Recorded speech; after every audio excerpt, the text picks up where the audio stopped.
Hello. Good morning. Well, as you know, when we sign up for readings, we don't know what the topic will be. But it's not a coincidence, I think, that today's topic is the gift of anger when I signed up.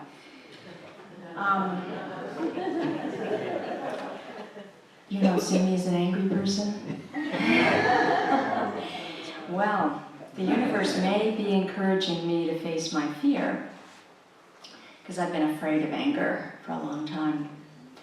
And I think my fear is rooted in childhood, having a father who had kind of an uncontrollable rage.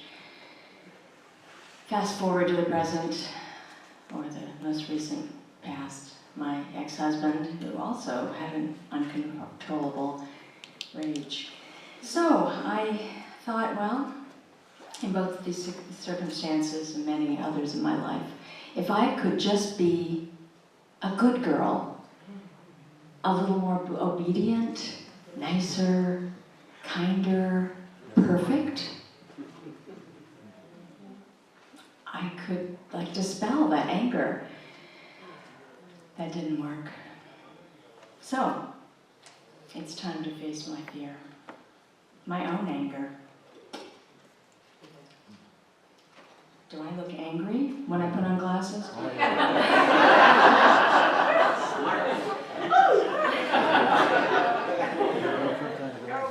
I was always afraid I might look too smart or too angry when I put on glasses, so I avoided that. So, this is a reading by Harriet Lerner, who is a wonderful writer. The Dance of Anger. Anger is a signal, and one worth listening to. Our anger may be a message that we are being hurt, and our rights are being violated, or that our needs or wants are not being adequately met, or simply that something is not right. Our anger may tell us that we are not addressing an important emotional issue in our lives, or that too much of ourself, our beliefs, values, desires, ambitions, is being compromised in a relationship. Our anger may be a signal that we're doing more and giving more than we can comfortably do or give.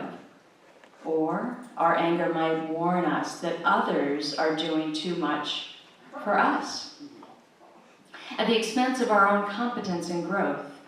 Just as physical pain tells us that to take our hand off a hot stove, the pain of our anger preserves the very integrity of our self.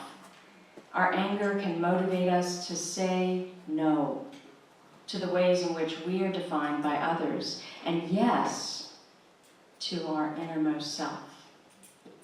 Women, however, have been long discouraged from the awareness and forthright expression of anger. Sugar and spice are the ingredients from which we are made. We are the nurturers, the peacemakers, the soothers, and the steadiers of rocked boats. It's our job to please, protect, and placate the world. We may hold relationships in place as if our lives depended on it. Women who openly express anger at men are especially suspect. Even when society is sympathetic to our goals of equality, we all know that those angry women turn everybody off. Unlike our male heroes who fight and even die for what they believe in, women may be condemned for waging a bloodless and humane revolution for their own rights.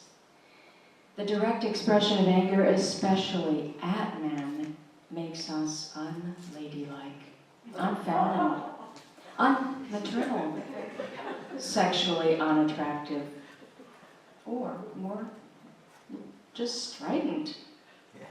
Even our language condemns women as shrews, witches, bitches, hags, nags, man-haters, castrators.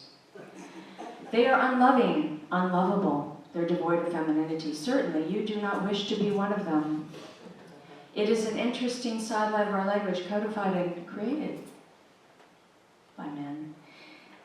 It doesn't have one unflattering term to describe men who vent their anger at women. Even such words as bastard or son of a bitch do not condemn the man, but place the blame on a woman, his mother.